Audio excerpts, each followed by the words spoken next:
This video was made based on real experience of the army. For those who speak English, turn on the subtitles to enjoy the video. 팬과 가수, 서로가 없어서는 안 될 떨어뜨릴 수 없는 관계죠. 오랜 시간 동안 응원하고 응원받는 관계 속에서 가수와 팬의 유대감이 강해집니다.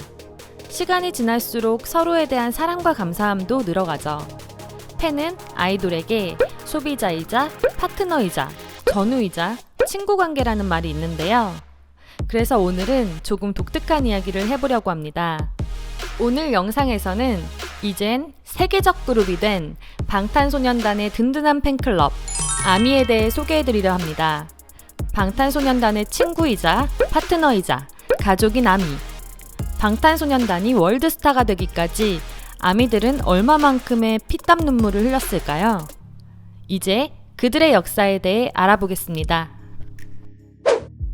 이번 편은 영상 뒷부분에 나 아미의 이름으로 이런 일까지 해봤다 라는 팬들의 사연으로 이루어진 코너가 있으니 꼭 끝까지 시청해주세요.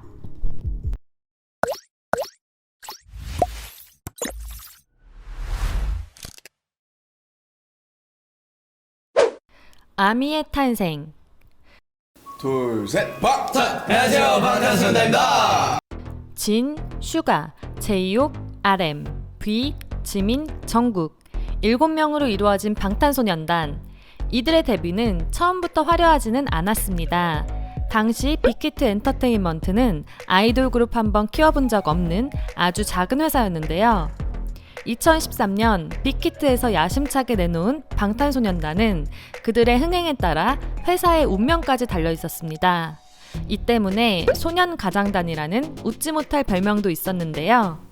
드디어 2014년 공식 팬카페 공지를 통해 방탄소년단을 지켜줄 아미들이 공식적으로 창단됩니다. 방탄소년단의 공식 색깔은 보라색? 사실 방탄소년단과 아미에게는 공식 색깔이 없는데요. 이제는 자연스럽게 방탄소년단 하면 보라색이 대표 색상이 되었습니다. 어떤 이유에서일까요? 때는 불타오르네 피땀 눈물이 나온 2016년 수용 인원 2,000명인 악스홀에서 첫 단독 콘서트를 했던 방탄소년단은 2016년 11월 약 2만 명이 들어가는 고척돔에서 팬미팅을 열게 되었습니다. 방탄의 첫 고척돔 단독 공연이었는데요. 지금이야 잠실 주경기장에서 3일을 공연해도 모자란 인기지만 당시 고척돔 팬미팅은 방탄이 정말 탑 아이돌에 올라섰다는 것을 입증해주는 공연이었습니다. 팬들은 이런 뜻깊은 공연에 슬로건 이외에 특별한 이벤트가 없을까 고민했고 당시 원격 제어 기능이 없어서 오로지 흰색만 나오는 아미밤에 보라색 비닐을 씌우기로 결정하게 되죠. 앵콜을 위해 리프트를 타고 무대 위로 올라온 방탄 앞에 펼쳐진 보라색 물결은 그들을 감동시키기에 충분했는데요. 이후 아미와 방탄소년단에게 보라색은 의미 있는 색이 되었고 보라해 라는 말까지 생겨나며 공식 색 같은 역할로 완전히 자리 잡게 됩니다.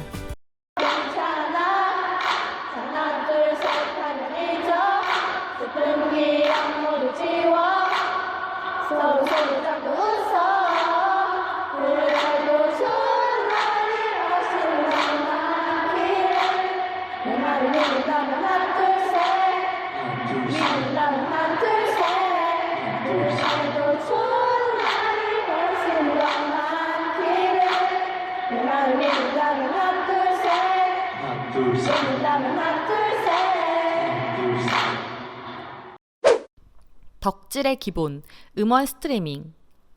보통 음원 스트리밍이라고 하면 멜론, 벅스, 지니, 스포티파이, 유튜브 등으로 노래를 듣는 행위를 말하는데요. 팬들은 보통 자신이 좋아하는 가수의 음악을 하루 종일 반복 재생하여 차트 상위권에 올려놓으려고 애씁니다. 왜 그런 줄 아시나요? 바로 차트 상위권을 유지하면 각종 시상식에 노미네이트 될 확률이 올라가기 때문입니다. 현재 방탄소년단은 새 앨범이 나왔다 하면 차트 전체의 전곡을 줄세우기 시키거나 1년 내내 차트에서 사라지지 않는 등 아미들의 무서운 화력을 보여주고 있는데요. 사실 정규 1집 타이틀곡 데인저 같은 경우에는 공개 1시간 후 차트 아웃하는 등 상당히 위기인 시절도 있었습니다. 하지만 아미들의 단합력과 애정은 참 대단하죠.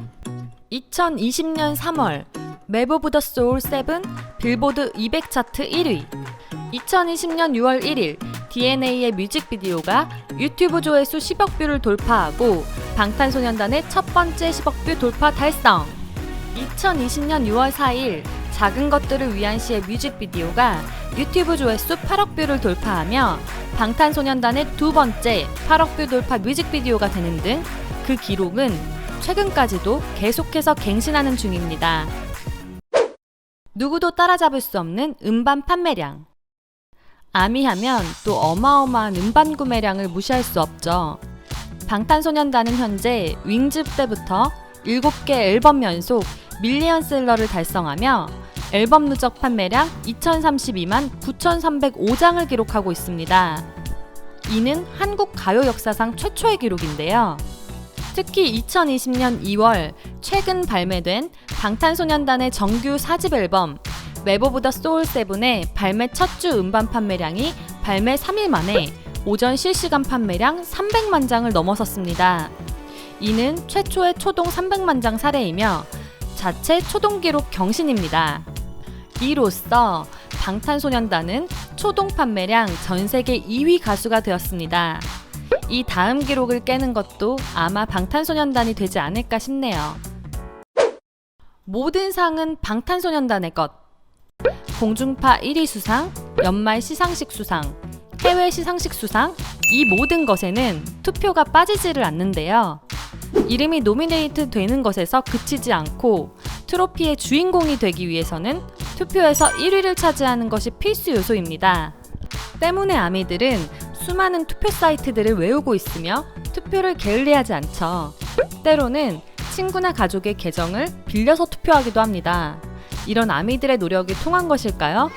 2013년 방탄소년단이 염원하던 멜론 뮤직 어워드 시딘상을 시작으로 2017년부터 대상을 휩쓸어 버리는데요. 더 넓은 세계로 나아가 빌보드와 아메리칸 뮤직 어워드에서까지 수상하는 등 방탄소년단은 비영어권 최초, 역대 최다 기록을 갈아치우며 2019년 기준 7년간 196회의 수상 기록을 세우게 됩니다. 콘서트 전성 매진의 신화. 방탄소년단 콘서트의 첫 시작은 예스24홀이라는 작은 공연장에서 시작되었습니다. 스탠딩 기준으로 2,500명, 좌석을 기준으로 1,090명을 수용할 수 있는 협소한 장소인데요. 방탄소년단이 본격적으로 해외를 돌아다니며 투어다운 월드 투어를 하게 된 공연은 2017년 시작한 윙즈 투어부터입니다. 서울을 시작으로 칠레의 산티아고, 브라질의 상파울루, 미국의 뉴욕, 시카고, 애너하임, 3개국 5개의 도시로 이어지는 일정이었습니다. 이후 2018년부터 시작한 러브 유얼셀프 투어는 그동안의 주 공연지였던 아시아와 남미 대신 북미와 유럽 주요 도시의 투어 일정이 결정되며 폭발적인 반응을 이끌어냈는데요. 미국 투어는 3분, 유럽은 9분 만에 모두 팔려서 티켓팅에 실패한 아미들이 눈물바다가 되거나 공연장 앞에서 표를 구하기 위해 날을 새는 등의 진풍경이 펼쳐지기도 했습니다. 올해는 맵 오브 더 소울 투어가 예정되어 있었는데요. 서울 공연이 취소됨에 따라 진행 여부가 불투명해졌습니다. 사태가 어서 진정되어 아미들 앞에서 멋진 무대를 보여줄 날이 오길 기대합니다. 빅히트 제2의 홍보 마케팅 부서 아미. 회사의 홍보 못지않게 아미들의 자체적 홍보의 힘 또한 강력합니다. 아미들은 그들만의 아이디어로 방탄소년단을 세계에 알리고 있는데요. 한 가지 예로 방탄소년단이 미국에 알려지기 시작한 초창기에 팬덤 아미가 미국 각 지역 라디오 방송국에 사연과 함께 방탄소년단의 곡들을 대거 신청, 현지에서 입소문이 난 적이 있었는데요.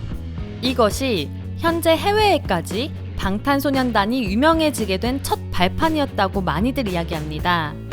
이외에도 BTS를 홍보하기 위해 돈을 모아 미국 뉴욕의 타임스 스퀘어에 광고를 내기도 하거나 유니세프 등 각종 사회적 단체에 기부를 하는 등 선한 영향력을 통한 활동을 이어가고 있는데요. 역시 멋진 가수의 곁에는 멋진 팬이 있는 것이 당연한가 봅니다. 나 아미의 이름으로 이런 일까지 해봤다. 첫 번째 사연은 빅히트 욕은 참아도 내 욕은 못 참아 님께서 보내주셨습니다. 몇 년 전 일인데요. 친구 생일날이랑 방탄 팬싸 응모 기간이랑 겹치길래 생일 선물로 몇 장 응모해줬던 적이 있습니다. 당시 저는 완전 덕후였고 그 친구는 살짝, 아주 살짝 방탄한테 관심만 가지는 정도였거든요. 근데 그냥 대충 몇백 장 샀던 저는 떨어지고 친구만 붙은 거예요. 당시에는 조금 속도 쓰리고 그랬는데 제 친구 팬싸 다녀와서 완전 방탄한테 빠져서 왔습니다. 지금은 둘도 없는 덕질메이트로 잘 지내고 있습니다. 그때 당시에는 살짝 후회됐었는데 지금 생각해보니 참 잘한 일인 것 같네요. 이어지는 두 번째 사연은 민윤기, 당긴윤기님께서 보내주셨는데요. 방탄소년단 일본 콘서트 일정이 떴는데 너무 가고 싶은 거예요. 유부 팬이어서 제대로 덕질도 못하고 있는데다 육아 스트레스까지 만땅이어서 일단 지르고 보자 싶었죠. 티켓팅까지 다 맞춰놓고 회사에는 휴가를 내고 집에 가서 남편한테 살짝 말했습니다. 나 다음 주에 진짜 중요한 일본 출장 있어. 꿍시렁대더니 알겠다고 하더군요. 덕분에 일본 콘서트 신나게 즐기고 왔습니다. 아직 우리 남편은 모릅니다. 남편 미안. 방탄 콘서트가 나한텐 중요한 업무라서 자기도 보라 해. 마지막 사연은 석진아 보라 해 님께서 보내주셨습니다. 제 덕질 인생 가장 미친 짓을 꼽자면 새벽에 음방 산옥 보려고 새벽 4시에 일어나서 첫차 타고 산옥 뛴 다음에 오후에 본방 뛰고 저녁에 팬싸까지 간 날이었네요. 심지어 다음날 지방 행사까지 있어서 날 새고 기차 타고 지방으로 날랐습니다. 다음날 12시쯤 집에 돌아왔으니 거의 44시간의 방탄 대장정이었네요. 사실 무슨 정신으로 본 건지 그때 탄이들 어떻게 생겼었는지 잘 기억도 안 나요. 그때 무슨 체력으로 그렇게 다녔나 모르겠네요. 지금은 때려 죽어도 그렇게 못 다닐 것 같습니다. 라고 보내주셨습니다. 이렇게 다양한 노력을 통해 방탄소년단을 정상의 자리에 올려놓은 아미. 왜 방탄소년단이 이렇게까지 유명해질 수 있었는지 잘 알겠네요. 이처럼 방탄소년단이 무대 위와 무대 아래에서 흘렸던 땀만큼 수많은 아미들의 애정과 노력 또한 있었기에 그 자리까지 오르는 것이 가능했겠죠? 방탄이 새라면 아미들은 그 새의 날개 역할을 하고 있다고 말할 수 있겠네요. 방탄소년단과 아미, 이들의 스토리는 아직 끝나지 않았습니다. 앞으로도 아미들은 방탄소년단이 더 멀리 날아갈 수 있도록 힘찬 날갯짓을 멈추지 않을 것입니다. 오늘 팬분들을 위한 영상 뿌듯한 마음으로 봐주셨다면 좋겠네요. 좋아요와 구독 꼭 눌러주시고요. 다음 영상에서는 더 재미있는 컨텐츠로 만나요. 안녕!